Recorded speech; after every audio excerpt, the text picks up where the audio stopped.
are in pain management and botanical medicine.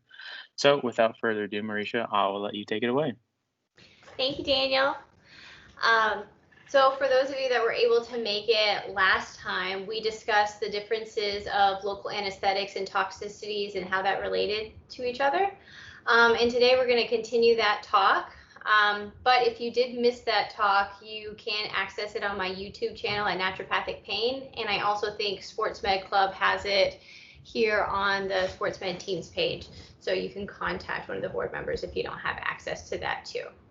So without further ado, today we're going to start off talking about prevention.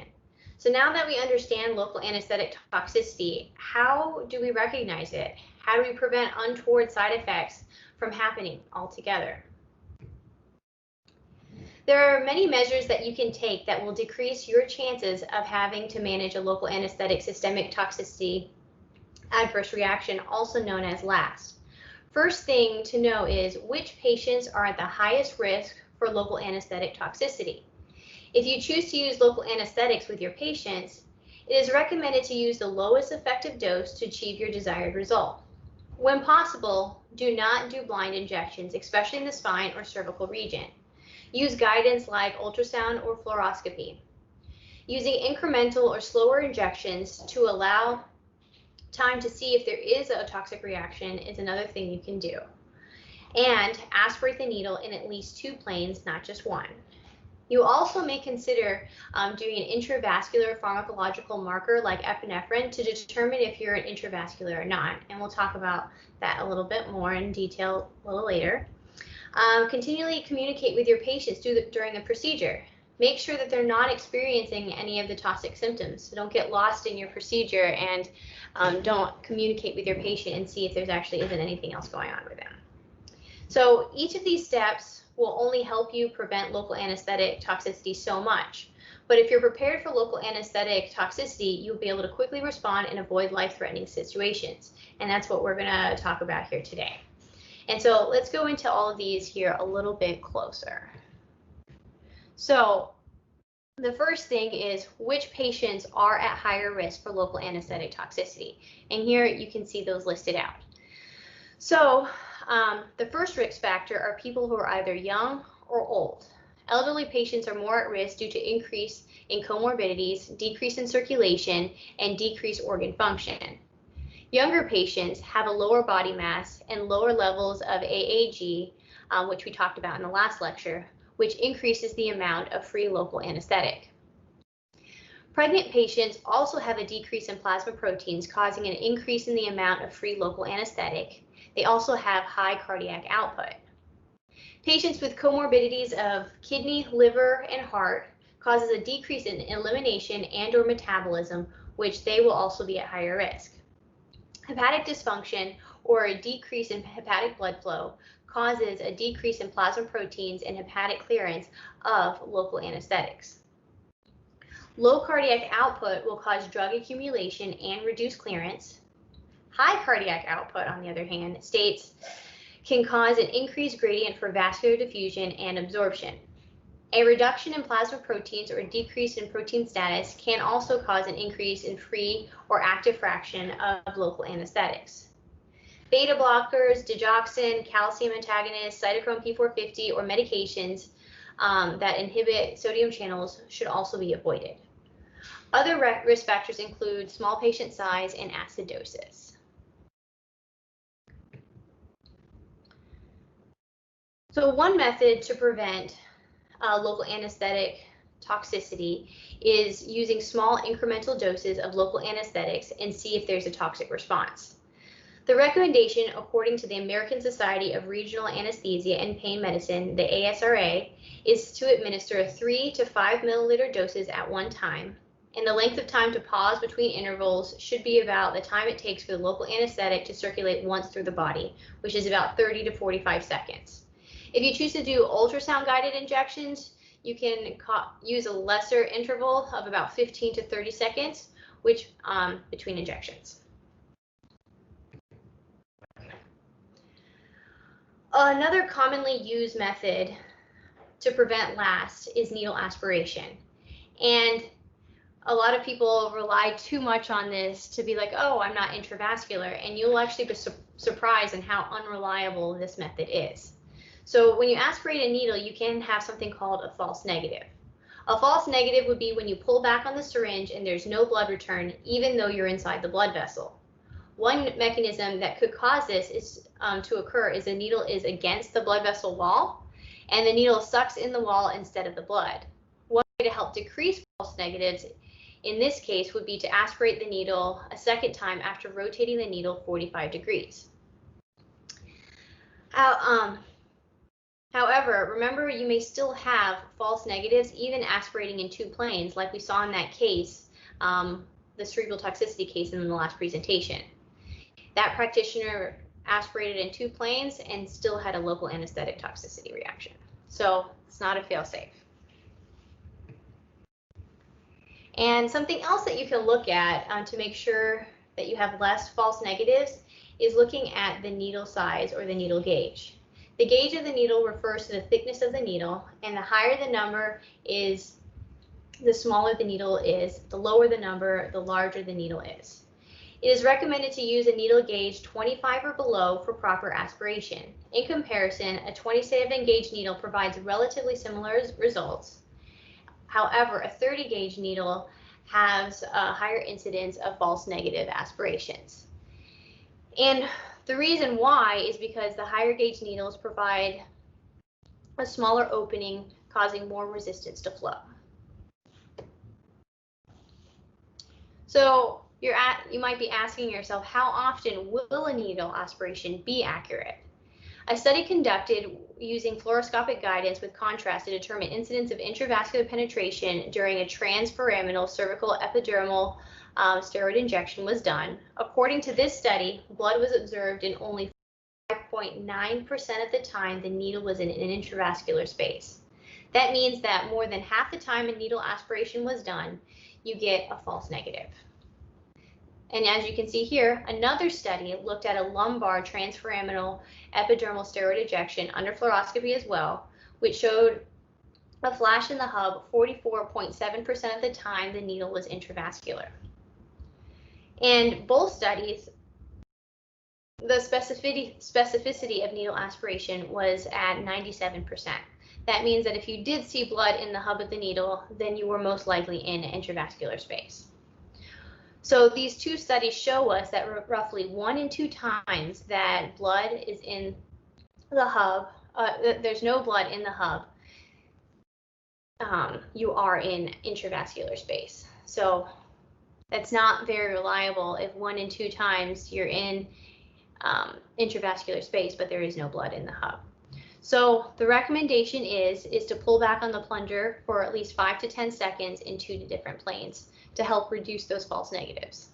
But even still, it is not an accurate means of predicting if you're in intravascular space or not. So there is another way to prevent local anesthetic toxicity, and that's something through intravascular markers. Before doing this research, I had actually never heard of this being done in regenerative medicine, but it is an imperfect technique that if you wanted a little additional information, if you were unsure where you're at, or if you were in a high-risk area that you wanted to be sure that you weren't in an intravascular space, you could inject something like epinephrine. And in an adult, you would inject 10 to 15 micrograms per milliliter of epinephrine, and you would check their blood pressure and heart rate for an increase. And if there was more than 15 of an increase in blood pressure or more than 10 in heart rate, then that would indicate that you were in intravascular space. Some contraindications for using this method would be beta blockers, active labor or advanced age, or general neural axial anesthesia. So now that we understand toxicity, understand how to prevent them, you could do everything right, prepare, and yet something unexpected happens and your patient has a last adverse event. So let's talk about how to prepare for that.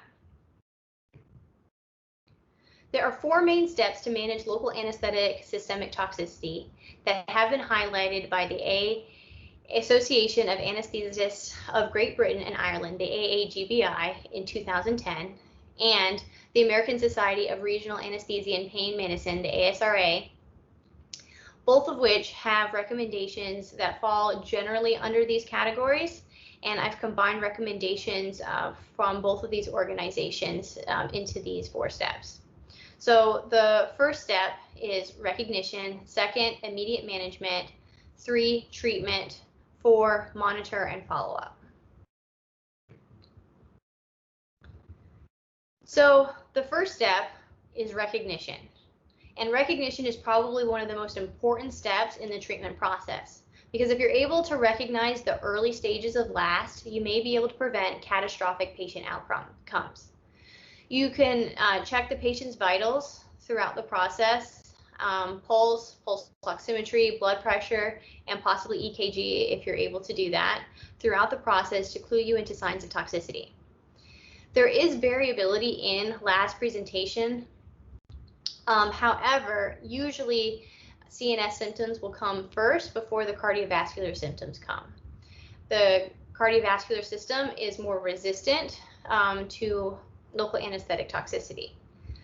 The prodromal symptoms that we've talked about a lot in the last presentation is agitation, auditory changes, metallic flavor, altered taste, numbness, lightheadedness, abrupt onset of psychiatric symptoms.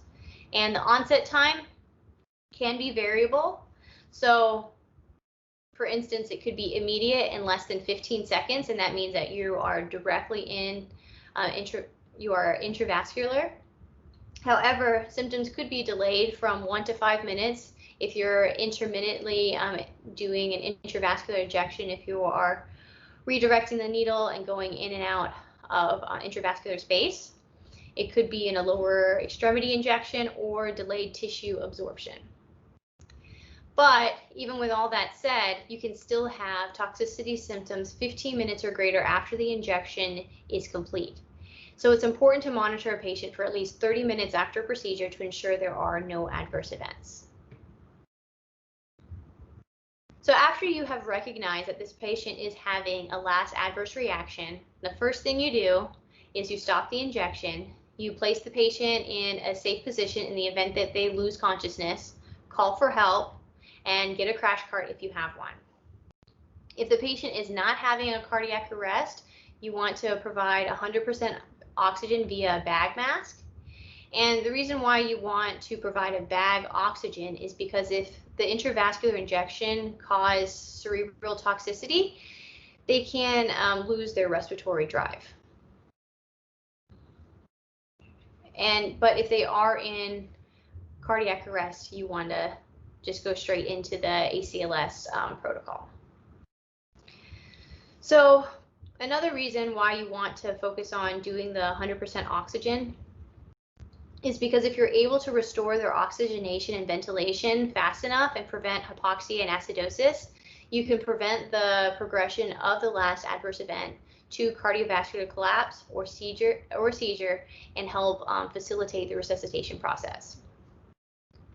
And at this point, if it is under your scope of practice, you can go ahead and do intravascular or intraosseous access.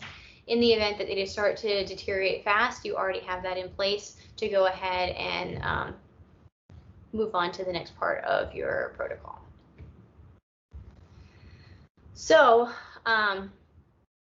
now that you have the initial management, there are some different scenarios that can come up, and you will use the different scenarios depending on what your scope is, what available resources you have, and how the patient is presenting. And so that could be acute cardiac life support, ACLS. You could do intravenous access, which we talked about, cardiopulmonary bypass, seizure management, lipid emulsion therapy, and sodium bicarbonate. So this is on the right here, you see the ACLS protocol. And so when you're dealing with a local anesthetic toxicity, this is not a typical emergency situation, and the ACLS protocol was not designed for this. So there's certain adjustments that need to be made to the ACLS protocol because of the etiology of their cardiac arrest. No additional lidocaine should be given because it's as an antiarrhythmic, or epinephrine should also be given at a reduced dose. Epinephrine is highly arrhythmogenic and can exacerbate their condition. Studies have shown that bupivacaine-induced asystole had poorer outcomes when provided epinephrine instead of lipid emulsion. The standard dose of epinephrine is 1 milligram every 3 to 5 minutes. The recommendation is to provide a lower standard dose between 10 and 100 microgram bolus that would be calculated at 1 microgram per kilogram. If ventricular arrhythmia does occur, amiodarone is suggested at the standard